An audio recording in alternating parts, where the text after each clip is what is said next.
నర్సరావుపేట పట్టణంలోని పెద్ద చెరువులో కలెక్టర్ బంగ్లా ముందు విద్యుత్ మెయిన్ లైన్లో వైరు తెగిపడి మృతి చెందిన ఇళ్ల శంకర్ మృతదేహాన్ని ప్రభుత్వాసుపత్రిలో మాజీ శాసనసభ్యులు గోపిరెడ్డి శ్రీనివాసరెడ్డి సందర్శించి వారి కుటుంబానికి ప్రగాఢ సానుభూతి తెలియజేశారు.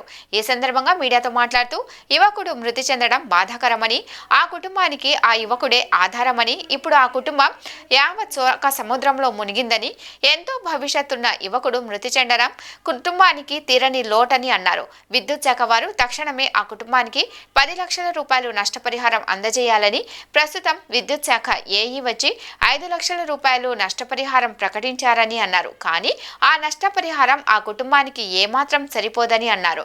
10 లక్షల రూపాయలు నష్టపరిహారం ప్రకటించాలని ఈ సందర్భంగా డిమాండ్ చేశారు. ఈ కార్యక్రమంలో ఆయన వెంట వైఎస్ఆర్ కాంగ్రెస్ పార్టీ నాయకులు అచ్చి శివకోటి, వేముల శివ, షేక్ బాబు, తొరక నాగుల్మీరా, కోట చిన్నబాబు మరియు ఆ వార్డు వైఎస్ఆర్ కాంగ్రెస్ పార్టీ నాయకులు మరియు కార్యకర్తలు తదితరులు పాల్గొన్నారు.